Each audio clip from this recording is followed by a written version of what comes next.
Welcome to the Integrated Schools Podcast. I'm Andrew, a white dad from Denver. And I'm Val, a black mom from North Carolina. This is Examining Anti-Blackness, a multiracial parent roundtable. That's a title that seems like it's going to be difficult to listen to, Andrew. It might be. We have a great conversation today with two great guests that you found for us. Can you tell us about them? Absolutely. Our first guest is Dr. Daniela Suarez-Boyd. I actually know her because we were in a doctoral program together, and so I'm very happy to give her props. We've known each other for several years, and I'm really glad that she trusted me to jump on and have this really important conversation. Also lucky enough to have Trisha Ibarvia, another friend of mine for several years. We know each other, I think, initially through social media, but we do cross paths a lot through our anti-racist work together. And I'm just extremely grateful to have two people who I know and love and who loved me on this podcast talking about anti-Blackness today. Yeah, they're great. You only know the best people, Val. I try, including you, sir, including you. Thank you. I was not fishing for a compliment there, but I'll take it. They are phenomenal, and it is, it's a heavy conversation. So the last episode was Dr. Chantal Haley talking about the kind of racial hierarchy in school choices. In that episode, Val, you mentioned the power of having these conversations in our own communities, and so we thought it would be great to pull together a multiracial panel to discuss what we heard. And so if listeners haven't heard that last episode, it would be great to go back and start there and then come back here. I do want to offer a content warning for all listeners, but especially Black listeners, because anytime that there is a discussion around anti-Blackness, it can be painful to hear how communities could hold those positions, whether they're white communities or other communities of color. The folks that are on the call today, I love them and they love me, and we've had these conversations offline before, and so their willingness to talk about some things that they recognize in their own communities, I think, requires courage that I appreciate them showcasing here.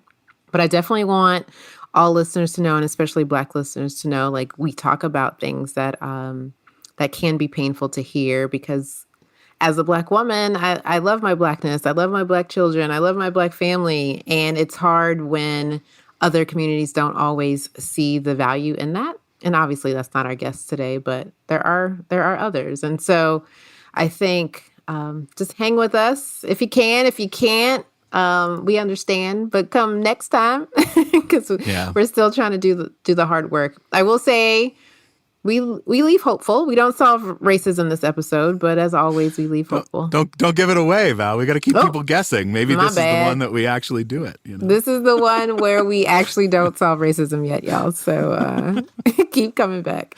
Yeah, I really enjoyed the conversation. I really appreciated you being vulnerable and willing to engage in it. And I hope listeners will stick with us if they can. And these conversations are hard, but also very important. Yeah. And as people engage in these conversations in their own community, I do want to encourage authentic relationships with folks before you take those leaps. Because again, these conversations are built on years of dialogue around these very issues. And all of us constantly doing work. I learned a lot about their experiences through this conversation. And I encourage listeners to take that same stance as we're engaging today. Yeah. Should we take a listen? Absolutely. Let's do it.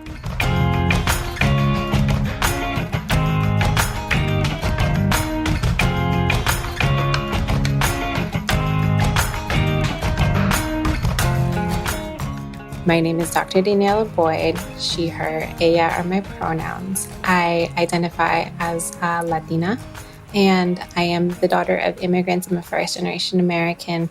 My parents both are from Ecuador. My entire family basically is still in Ecuador. I started my career as a classroom teacher in Miami-Dade County Public Schools, and went to grad school in Boston, taught in Boston, moved back to South Florida, and was teaching in my hometown area.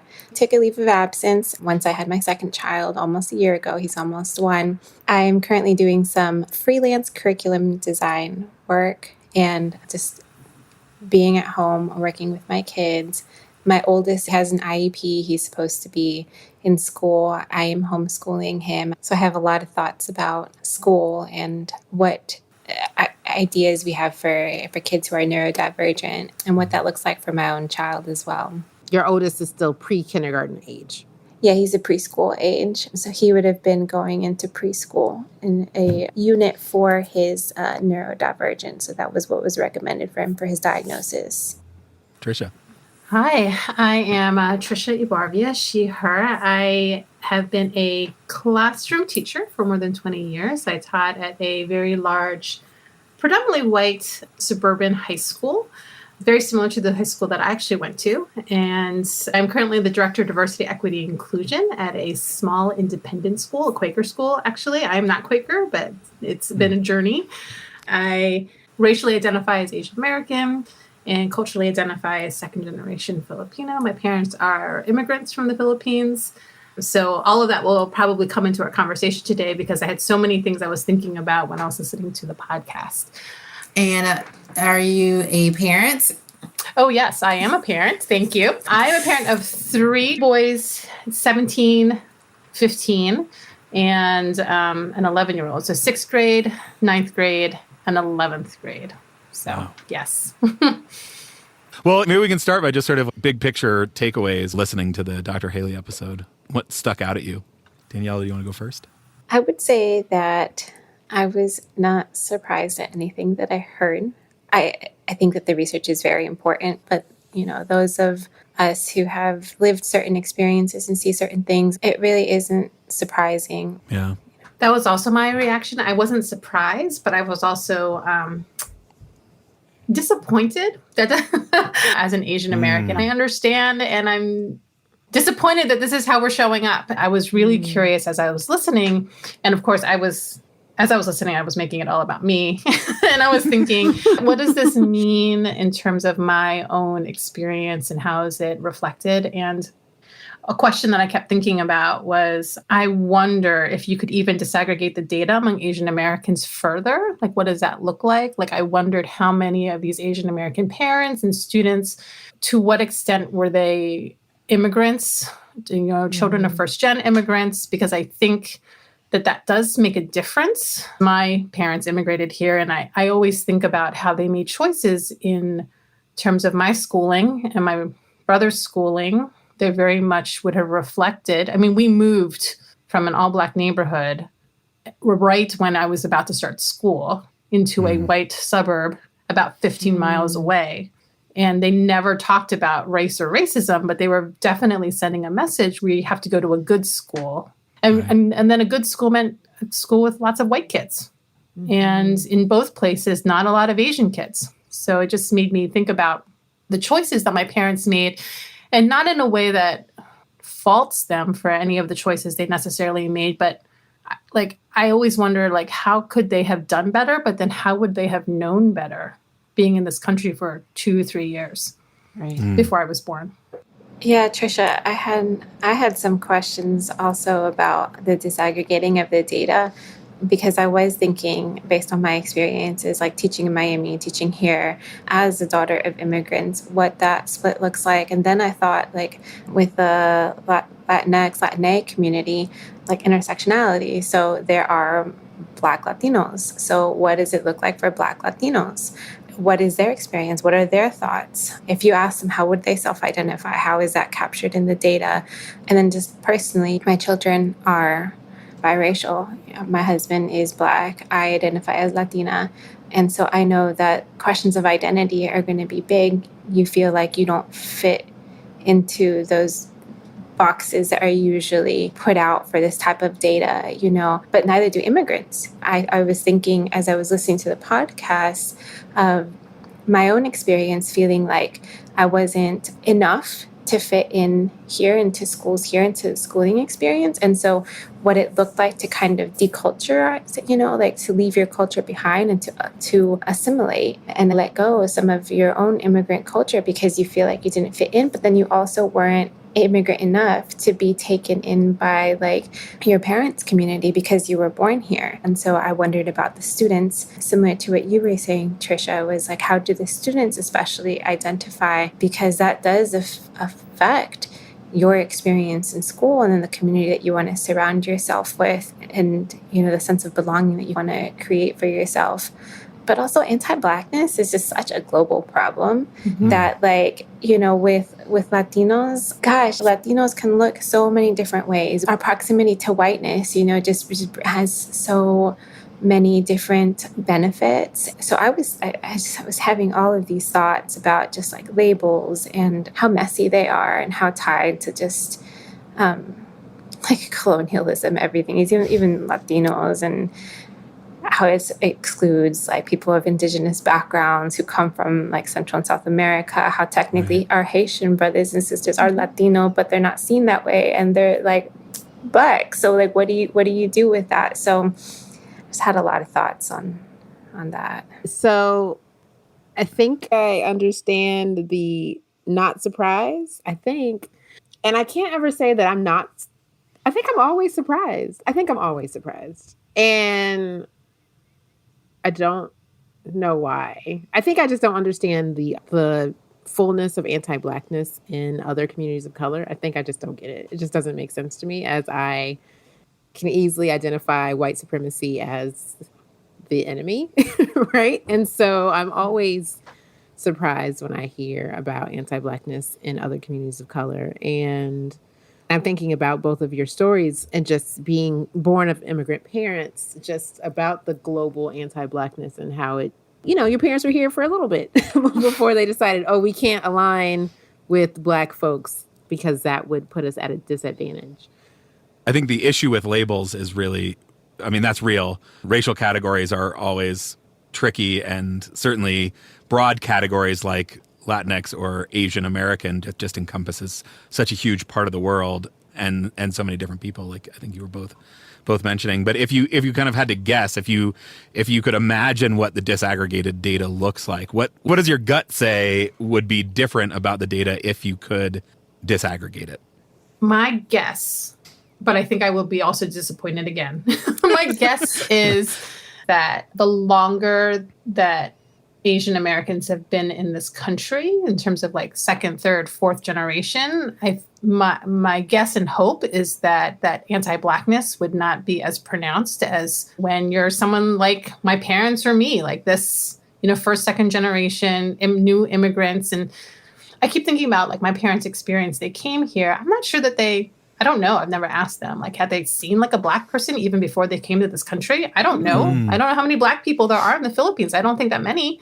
Right. And they were here, and their whole goal was to be successful, to make money in order to send back to their home country. And it is anti-Blackness. I want to name that clearly. And it's also be more white. Do what, like, where are the resources and who's got the resources? That's where we need to go. And that's what they did. So every move in my educational experience was always towards whiter communities, because those were where better schools were, because my parents had this belief in education as being like this fundamental like thing that was going to pull everyone out of poverty. I mean, they were very well educated when they came here. And so that's just what they did. And they weren't really thinking about like the larger context. They were just thinking of them, their family, their kids, move this direction. Do you know how they defined better schools? Was it just the more resources? So I think part of it was more resources for sure. And I think, yes, they also identified it with safety. And I remember growing up watching the news, which is one reason why I don't let my kids watch the local news now. I remember watching the news when I was younger and just seeing like, you know, who would be like the mugshots and the faces of the people who were murderers and killers. And like, it was just really, no one talked to me about that. And so that message was also there. And then I look around in my community, and then my mom and dad say, we have to move to go to a better school. I'm like, okay, what do I know? We just go. And so it was also like two lessons, right? Like, who's deserving of better schools? Well, I guess all these white people here. Right. And I guess I'll be part of this community. Your parents likely didn't arrive. I mean, there's global anti-Blackness. Yes. For sure. Oh, sure. Colorism in the Philippines, especially. I mean, right. Yeah. But even if they had arrived with very little kind of internalized anti-Blackness just from lack of exposure, they still very quickly would have gotten the message because of the way that we tell the story, both in the media, but also certainly the way we talk about schools and good schools. It doesn't take you very long to say, what's the good school? Well, the white people get their kids into the good schools, so the good schools must be where all the white kids are. And then as I got older, it was then test scores, like what's the average SAT score in this place? So the second move was to a district, because I went to Catholic school, right? So and then after Catholic school, and I mean it's all messed up because then I associated like goodness with also Catholics, and I come from a colonized country, like this, it's all layered, layers. So it's just layers, and so it's all of that. And then, but then when it was time to move to our, I guess, third home at this point, I remember my parents looking at what was the average SAT score in this particular high school, and so it's all set up this way, right? Right. That's all the messages they got, right? I mean, that's the message certainly that we give to white parents. I mean, the message that white parents give to everyone, because we don't think that there are different messages for different people. One of the themes that sort of comes out of the research that, similarly, I don't think I was surprised by, but certainly sort of struck by, was just the idea that there is wide variety in terms of what actually a good school is, depending on who you're asking. But certainly white parents don't usually live in that nuance. And the messages we send is, the whiter the school, the better, basically. So I'm also thinking about, like, especially in immigrant groups, like documentation status and how that affects how you live. Like, do you have parents that are living in the shadows if you were born here? How might that affect the decisions that they make when it comes to your proximity to whiteness and to achieving what they cannot achieve? And just being born here in this country already gives you a degree of being closer to whiteness than someone who's undocumented. There is data that shows that this definitely affects the educational outcome, like the parents' documentation status and how they are perceived in this country, how they are received in this country. Do they have an enclave to come to? So I think when you do have a community, even if it's a small one, that can influence your educational decisions. And you're more likely to listen to people who have been here longer, and they're obviously influenced by the same images that you brought up, Trisha, and seeing the local news and whatever the gossip is about the local schools in churches and so forth. And so like wherever it is that you find community, that's usually where you're going to lean on to support if you don't know better. So anti-Blackness is never justified, but this country just doesn't make it easy for anyone who is not born here, for anyone who is othered. It is not easy. And unfortunately, this country also creates a hierarchy, right, of who is more valuable. And you can kind of see that in the responses that Dr. Haley was talking about, was just how when you ask people to rank, they will, because they're doing it already in every single decision that they're making. They're creating these hierarchies. And so it tells us like whose worth is greater, and whoever's got the greater worth, like that's what you got to achieve. That's what you got to work towards. And it's not right, but that's how this society has kind of made it, And so if you're trying to make it here in this country, that's what you kind of assimilate to sometimes. Just in thinking about assimilation and that hierarchy, do you feel like you don't have a choice? Like that was a related question that I asked Dr. Haley, right? Do you feel like you are forced to decide that in order for your own livelihood? I think I just imagine what some folks imagine Black folks' life to be like. And it must just be really awful, is my guess, for people to want to avoid it so much. Do you feel like you have a choice? I think first I want to say, Val, that I want to recognize that the effect of this conversation on you as a Black woman, like in speaking about, like Daniela said, like anti-Blackness is never justified. And yet I can understand this. It's almost like you come to this country and there's like a set of directions and you follow the set of directions.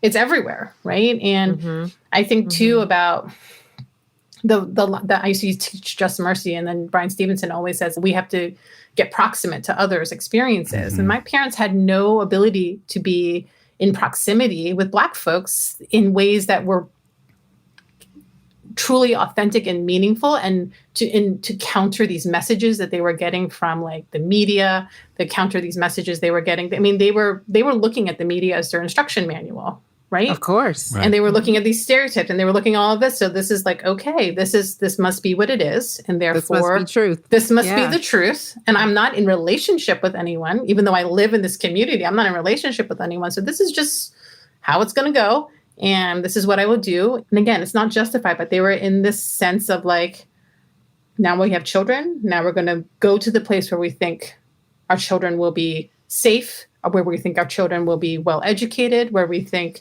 like all these things, because these are the messages they've received. And it doesn't make it right in any way. I can understand it. However, for me and my brother and our children, like we have the, I guess, I don't know if it's the privilege or the experience being born here of seeing a fuller picture.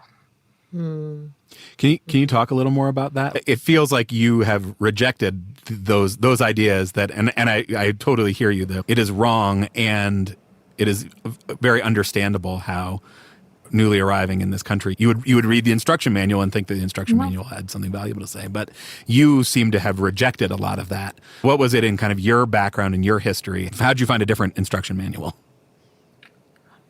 I don't know. I wish it was. I was thinking because that, if we could just bottle that up, that would be great. It just happened. You probably went to those all white schools and you were like, "Oh, this is not great." Yeah, I mean, yes. There you go. That's what it was. It was like, what is going on here? But because then you experience racism yourself, and then you're like, okay, why am I trying to fit into a place that doesn't really accept me, it doesn't really see me? And you just keep trying to do that to whatever extent you can.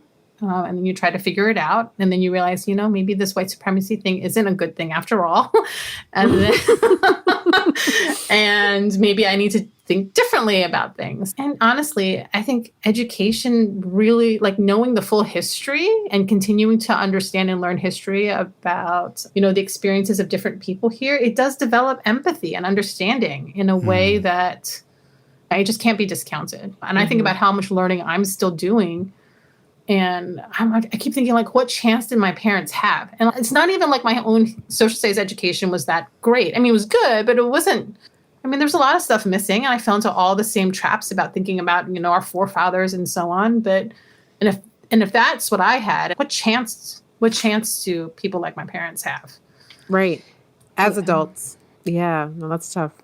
I think that's kind of what I was thinking too, was if our parents or if immigrant parents didn't have the opportunity to experience what schooling is like here and develop their own friendships that were outside of their small community where they feel safe because they're in a new place that they're trying to survive in, that it would have made a difference, or they would have had the opportunity to have those meaningful interactions that you talked about, Trisha. Because I think about my parents and a lot of other immigrant parents that I knew, where they would find community was not in a lot of places because you were working, you were with your family. Like it might be church, it might be like a social group with people from your country.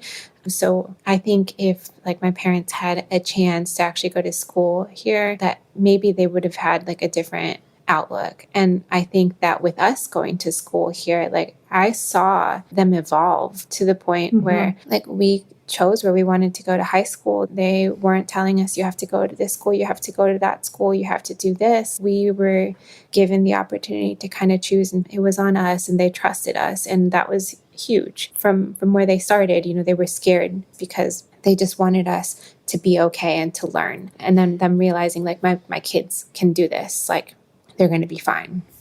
Yeah, that's fascinating. The grooves in my mind are very comfortable with the generational work going down generations. But you're also talking about the power of the learning to move up a generation as well. That as you develop friendships, as you start to find your own way through school, through relationships, through, getting to know people, that actually then your parents are able to sort of say, oh, okay, maybe this is not as terrifying as I was led to believe. Maybe the directions weren't actually right.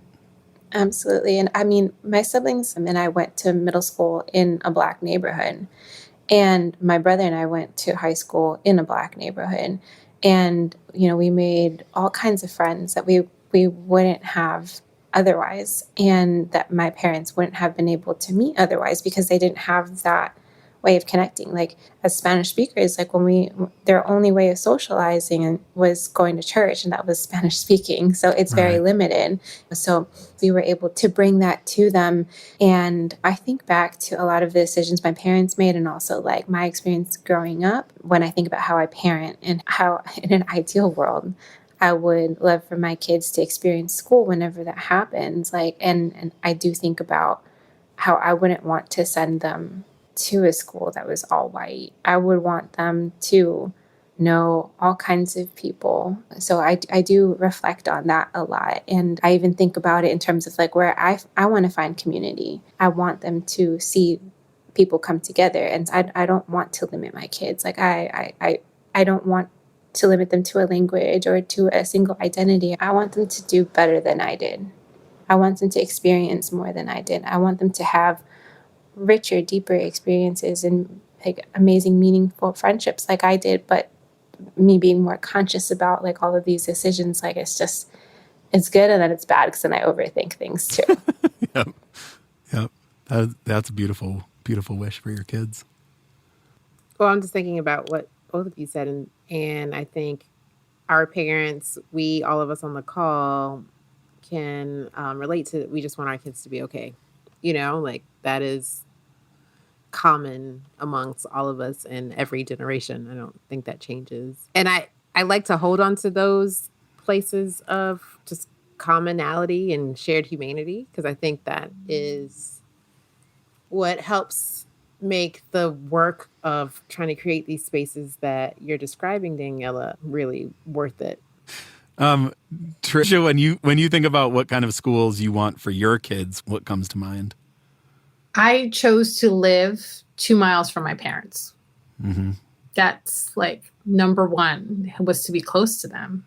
And 2 miles from my parents is the neighborhood I grew up in, which is, a predominantly white neighborhood. But I do feel like I can, and we, my husband and I try to supplement. There's like the school education, and then there's like the supplementary education that goes on at home to make sure that they're okay. And then I'm always so really trying hard not to project my experiences onto them.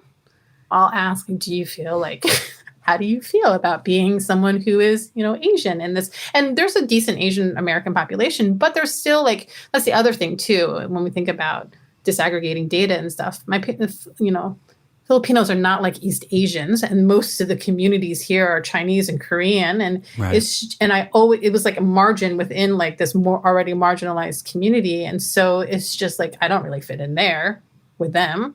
I don't really fit in over here, and I'm just kind of be over here. I don't know where I fit in. So I ask my kids about stuff like that, and mostly they just make friends with whoever's around.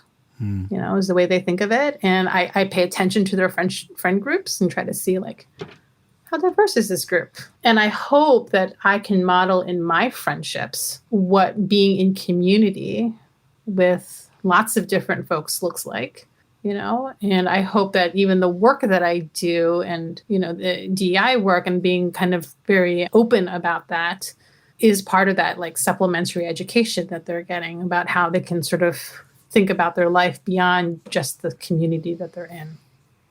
Yeah. Say more about like when you think about what needs to be supplemented and how important is it that you supplement? My supplementing is like, well, what did you learn in school about X, Y, or Z? Mommy, we're studying this. Oh, interesting. Did your teacher tell you about this? Like that is, so my son did a paper, like I helped him with it on the progressive era, right? Got a 96 on it. So I'm proud. So you both got a 96 on it. We got a 96 on it. And he did this paper on the progressive era, and he's supposed to talk about, the changes and how they relate to whatever. So I'm like, oh, well, you should be talking about racism. We should talk about immigration and xenophobia. Like we should talk about all these things. Did your teacher tell you about these things?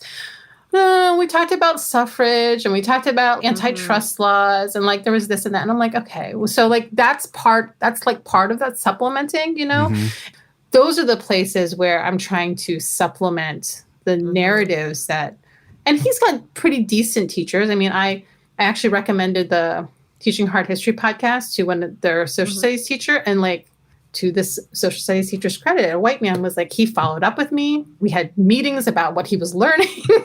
And like, nice. yeah. He's like, my biggest takeaway is that slavery can't be taught as a unit. It has to be really taught throughout history. I'm like, yes, okay. I know. Social studies teacher. That's the supplementary education. The straight academic stuff, the schools probably got like math skills, algebra, whatever, that stuff, the schools got pretty locked down, but you feel the need to kind of supplement the like critical consciousness. Let's get at the real history stuff. Yeah. What about you, Danielle?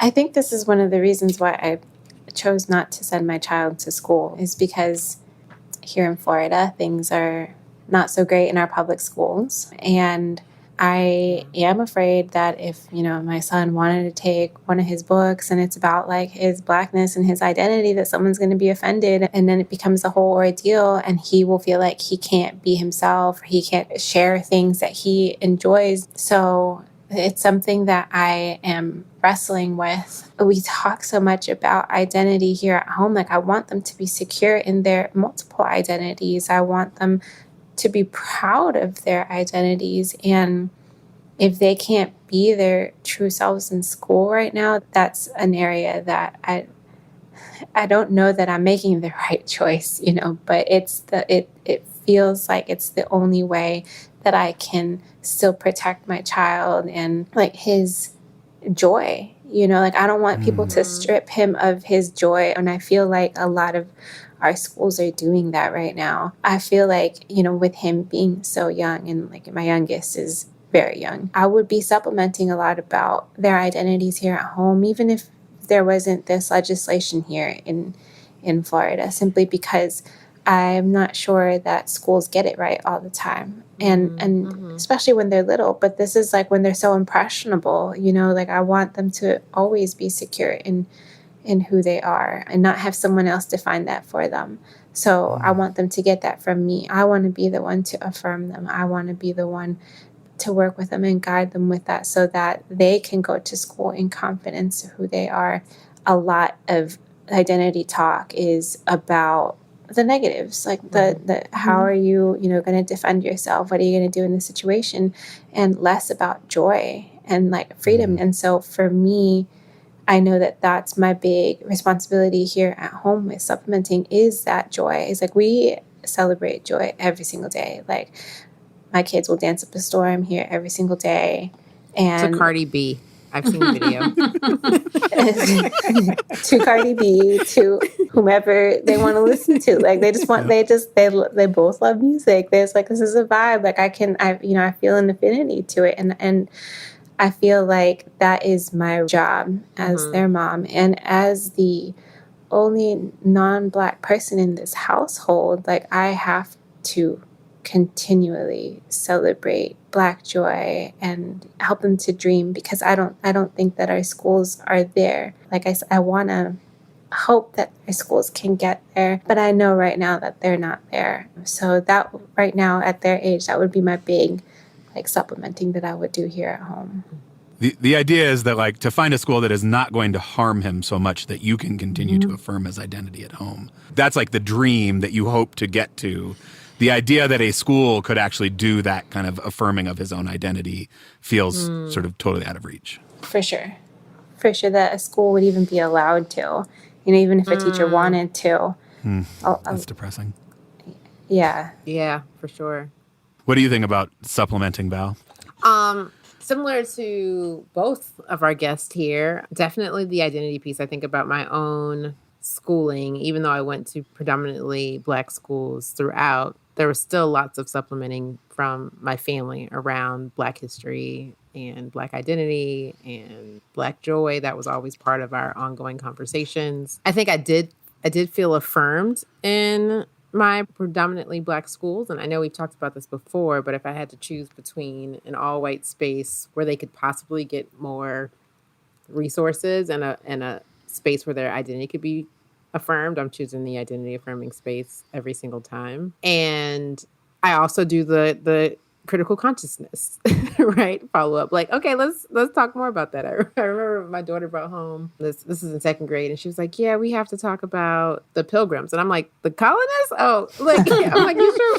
I didn't plan on doing this tonight, you know? And so I guess nobody's getting sleep tonight. Yeah, I guess we got to start this tonight. And so I think those are also conversations that we just have to have, because we know that they aren't being asked those types of questions all the time at schools. I really want to applaud the history teacher who recognized, you know, a particular gap in his knowledge and the way that he changed course and making sure that he taught a fuller picture of American history. But those conversations aren't always received well.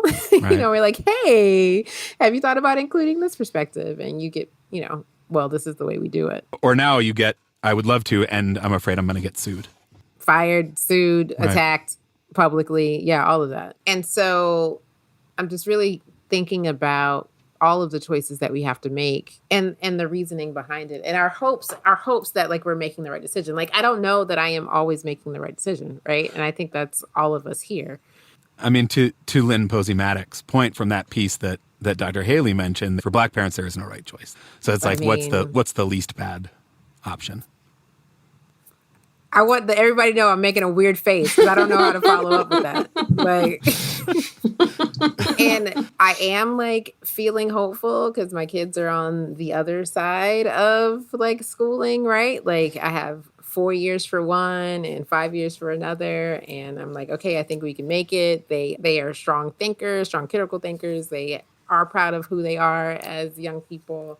So I'm hopeful that, you know, that's enough to carry them through school, you know. But it is a tough choice. And it's one that I grapple with all the time.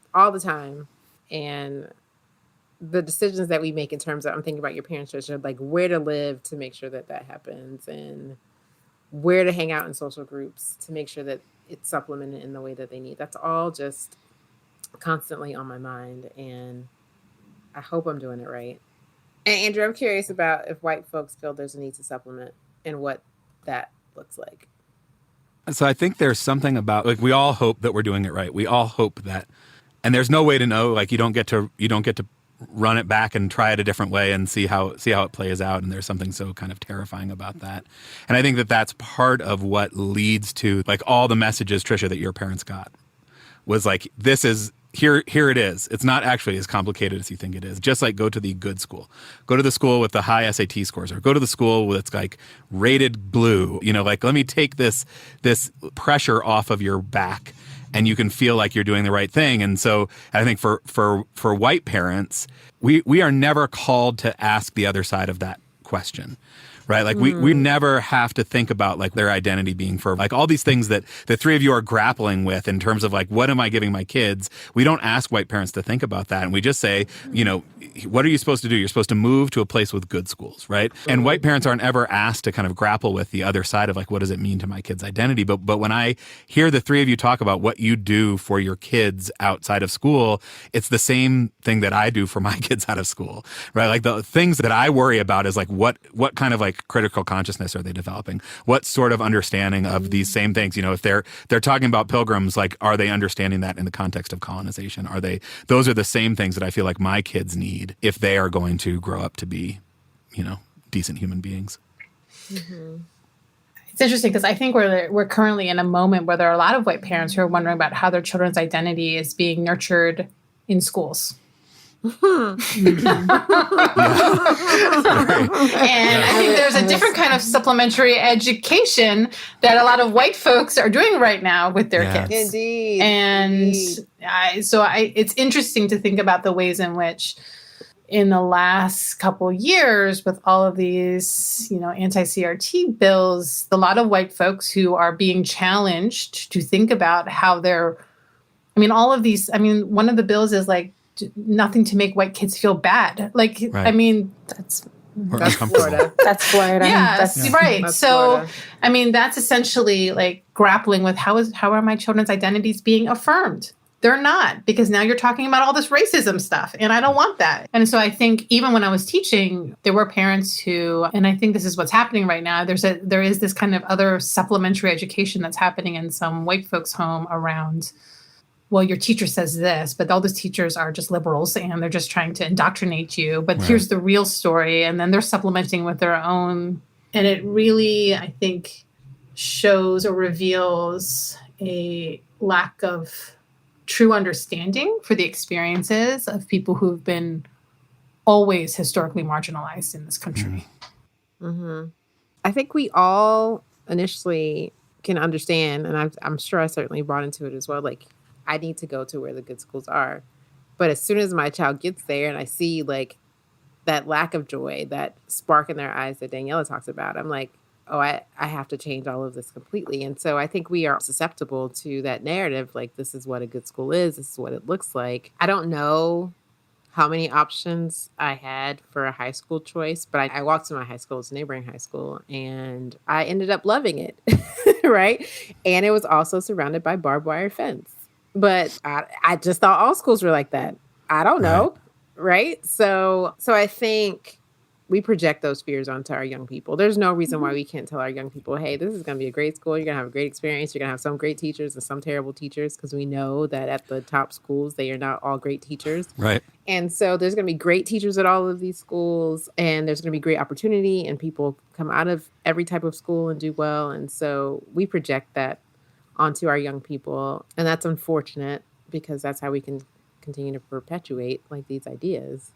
One of the things that I have been thinking about a lot is, while we are parenting our kids, we're also reparenting ourselves. And I like that. There's a lot that, we reflect on, and we can simultaneously agree that our parents did the best that they could with what they knew, and say there was stuff that they could have done better. There was stuff that they missed. There's stuff that I'm going to do better.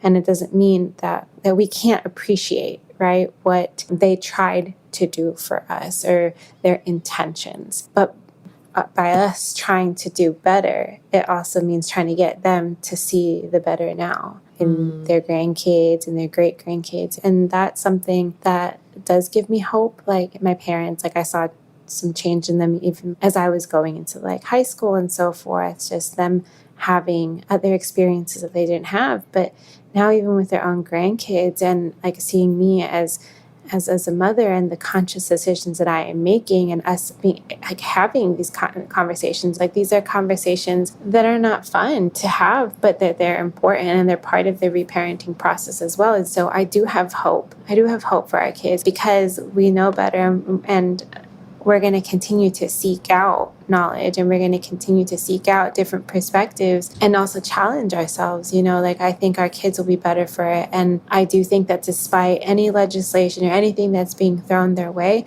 they're still going to grow up secure. And that's going to be because of us, and that's going to be so dope to say, like, that's because, not because of anything that anyone else did, but because of the conscious decisions that I made as a parent based on this process, a cycle that we've embarked on as we unlearn and then learn how to better parent our kids, or how to try and better parent our kids, because all we can do is just try and be better.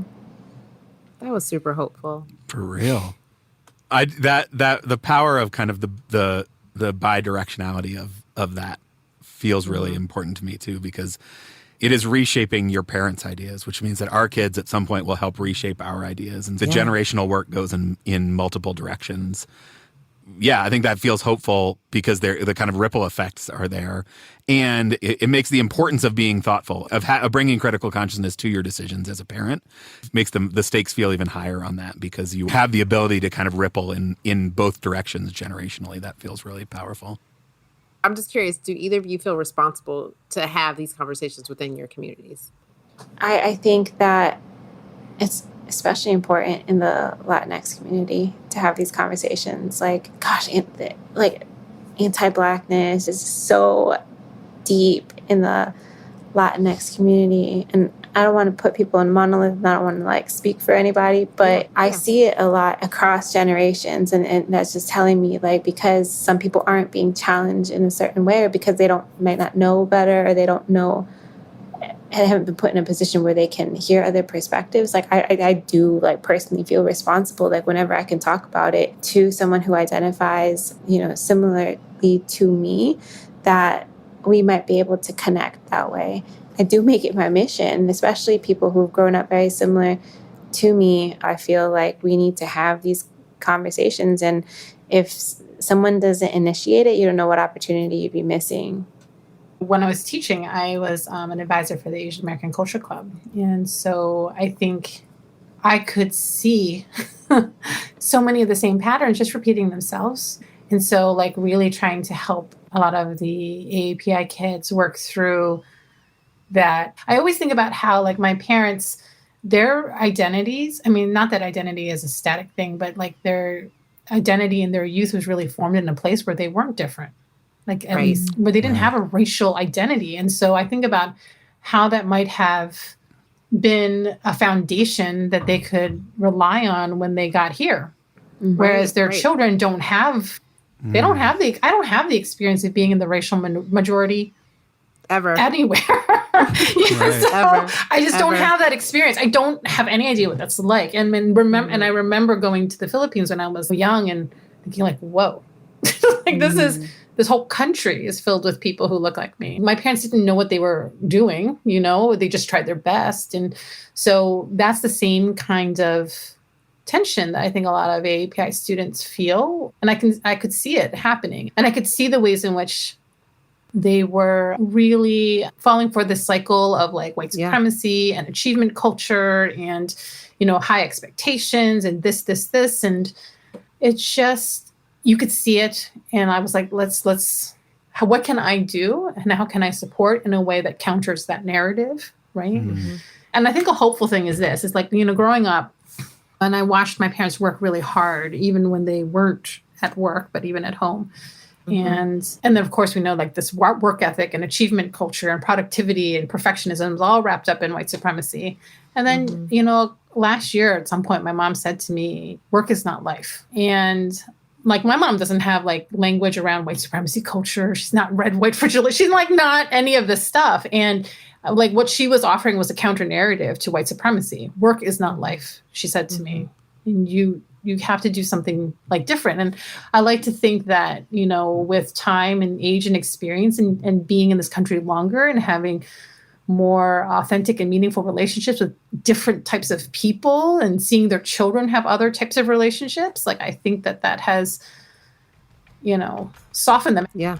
Well, the thing that gives me hope is conversations like these. I just am so grateful to all of you for coming and bearing your souls and bringing your brilliance and your heart to these conversations that aren't easy, but I think are important. And yeah, just really grateful. So you all give me hope. Yeah. Same. I love y'all. Thank y'all for stopping by. Thank you. Thank you.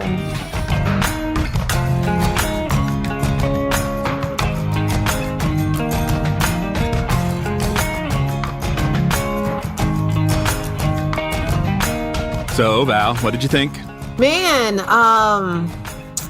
so, you know, like at times it was a challenge to hear how anti-Blackness shows up in various communities. And again, I want to thank Trisha and Daniela for taking the time to, one, not only acknowledge that anti-Blackness is always wrong, because they did that very clearly throughout the episode, but also the way they expressed how their own experience as children of immigrants kind of informed how their parents thought about their school choices.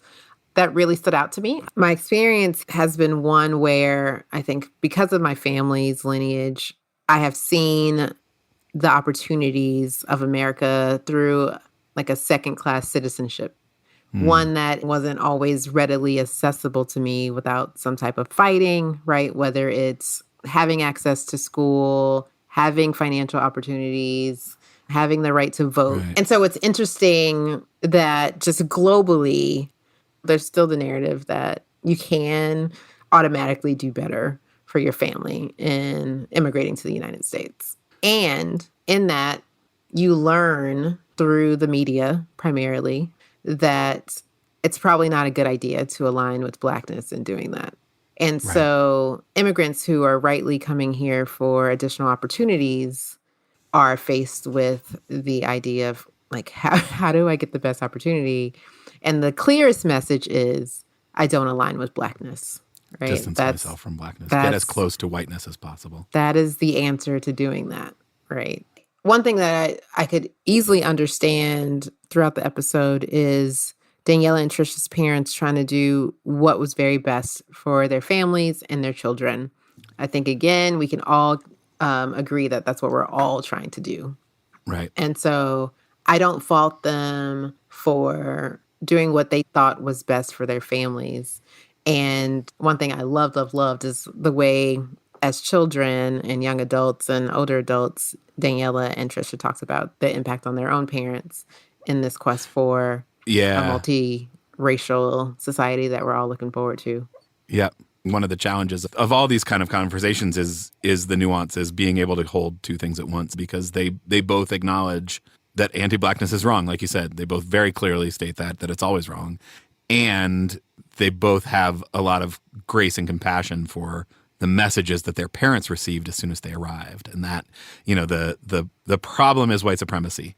Right. And it impacts everybody in different ways. And the impact on their parents was this very clear set of directions. You came to this country to get ahead. You came to this country to give your kids better. Everybody wants their kids to have the best. And if you show up, you've got to do a lot of digging. You've got to do a lot of unpacking before you get to the realization that maybe the directions that you're reading everywhere aren't actually right, or aren't actually good for everybody. And, one of the underlying themes was, our parents are here working and we don't really have time to understand the impact of America's racialized society and racial hierarchy, because a lot of times we're just trying to make it, right? And we're dealing with our own instances of racism. And I think about how some parents, as a result, ask their children not to speak their home languages, right? Because they don't want them to stand out. They don't want them to be placed in English language learning classes, right? Because they do want them to be able to have the best opportunities. Yeah, I thought that Danielle kind of mentioned about that idea of like deculturization, that just like giving up your own culture in order to get more proximate to whiteness, in order to assimilate more. And the messages are that that's what it takes to do. You came here, you gave up your home, you left everything you knew to come here for more, and what's being asked of you is to give up your culture. And I can't imagine the burden that would place on a parent. And I also think about what's lost for all of us through that. Right. Like how much richer all of our experiences could be if the demand was not to assimilate. Yeah. It does make me sad, because one of the things I do wish I had was a home language, in the more traditional sense. I do wish I had more knowledge of my African ancestors' origin, and so being asked to give that up in order to fit, that's a cost is high. Yeah. The other thing that it makes me think is just how important integrated spaces are. It's so easy to understand the need for a supportive community. And so, newly arrived immigrants, show up and if they happen to be fortunate enough to have a community of people from their country or people that they can relate to, there is that supportive network, which is really important. And if there's never any exposure outside of that network, it's really hard to push back on any of these ideas. And so the power of finding multiracial spaces, and I think what often happens, and this I think for both Daniela and Trisha was the case, is that it's the kids who then end up going to school and making relationships with other kids from other backgrounds that then ends up kind of broadening everybody's perspectives. Right. I'm thinking a little bit about Daniela's point about what she wants for her own kids, right? Not just one type of person or one language, just to really lean in all of their multiple identities. And I think, Andrew, when we talk about little like pieces of liberation, that's what that feels like to me, that, the message that you got, like, hey, try to fit in as much as possible. Once you're an adult and you have children, it can be like, hey, I want you to embrace as many of your identities as possible. And so all of us being open to like those little like slices of liberation that we can hold on to, because like the end goal is much further away, but that feels like freedom, in a way that a tiny bit, just a little slice. Right. We don't have to have arrived for that to actually be a tiny bit more freedom. Right. That's really powerful. I think that both Trisha and Daniela, their parents arrived and said, the whitest schools are the best schools. That's what we want. And they both have said, even though, Trisha's living near her parents, and so she's sort of forced into this school that maybe is whiter than she would like, but neither of them wanted. I think all four of us, despite Dr. Haley's research, nobody wanted the all-white school. Right. When I think about our particular audience, and I would imagine that the audience also, they don't want the all-white school, right? That's why they're here, right, to try to figure out how to make this work.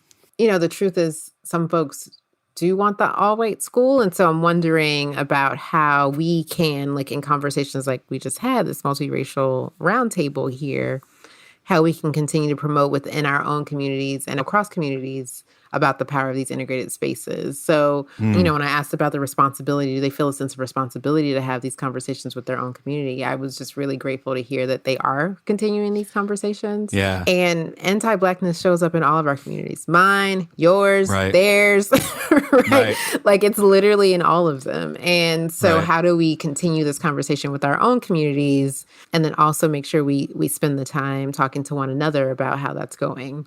I think there are probably more people out there who believe that. My hope. That's my hope. Am I being naive? Your face says I'm being naive. Folks, his face said I am being naive. I hope you're not being naive. I don't know. My faith in humanity right now is not at like a high point, so I'm not sure. There are definitely a lot of folks out there who believe that, I think, and I think that's who we're trying to rally here. That's who we're trying to empower to go out and make choices that reflect that, because I think, absolutely, we all benefit from those integrated spaces. You talk about the instruction manual, everybody's reading that. Newly arrived immigrants maybe have very little else to go on other than that instruction manual, but that instruction manual is there for everybody. And so it takes real, deliberate, intentional choices to push back on that. And so I think, that's one of the missions of integrated schools, is to create a spot where that feels like something that people do. Yeah. One thing I really wanted to know your thoughts about was when we talked about identity affirming spaces and now the current push for more white folks to have identity affirming spaces in a way that we may not have anticipated. Love to hear your thoughts on that kind of stuff.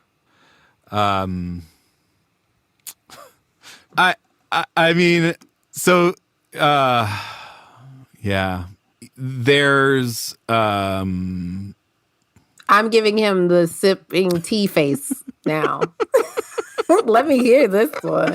I don't think much of our audience is focused solely on white comfort. Like so much of this is based on the fear that our kids will be mildly uncomfortable. Mm-hmm. And I think that misses the reality, which is that our kids are already uncomfortable. Right? Like our kids are finally attuned to injustice and they see it out in the world all the time.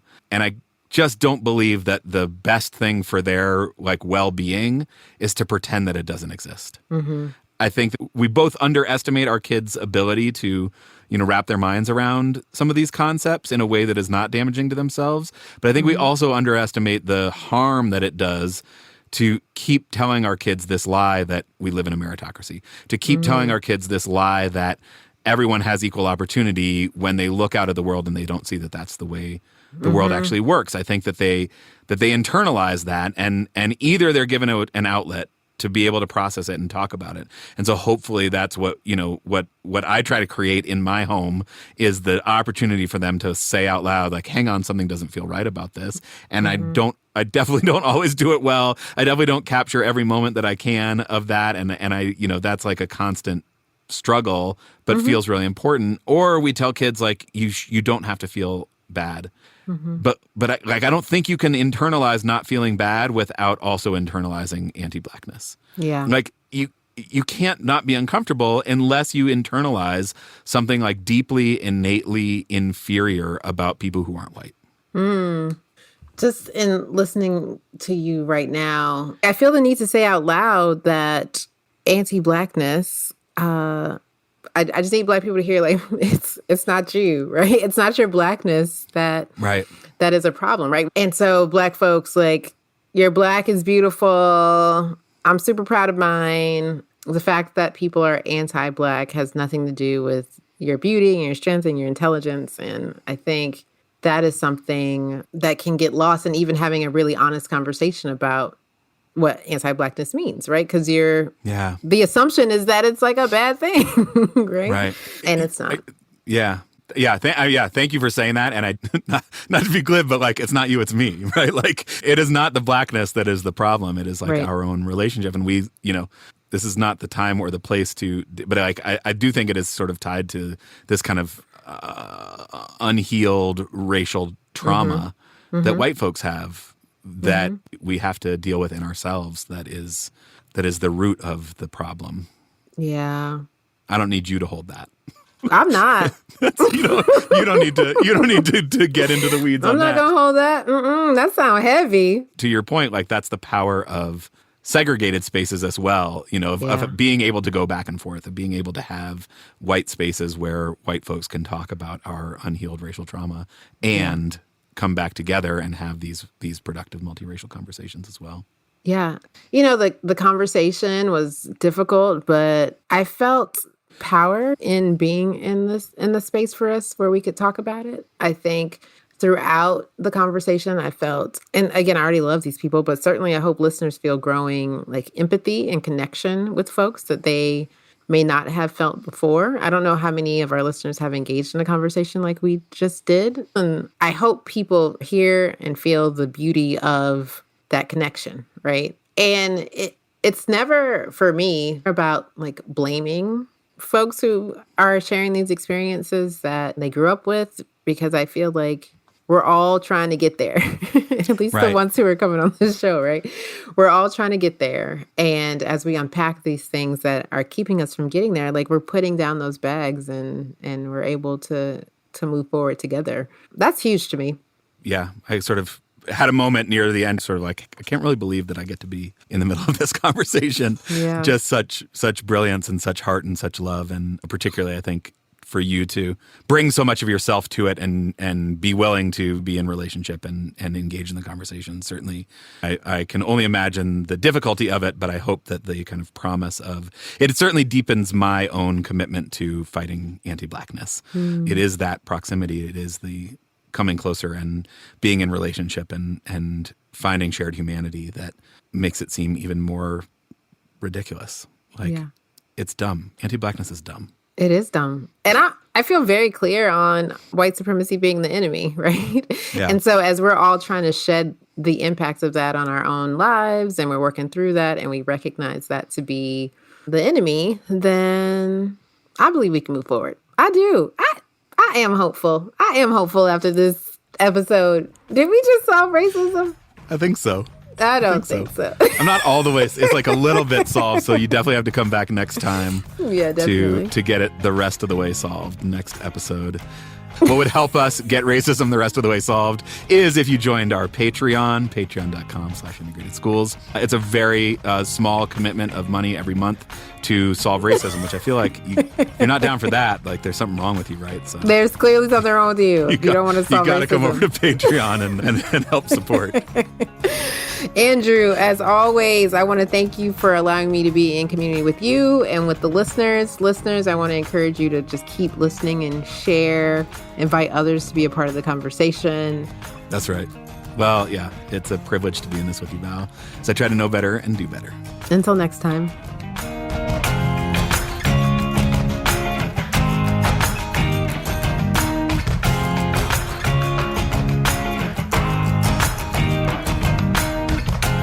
Lawn signs. We promote lawn signs on this podcast. You have us up way past our bedtime, Andrew.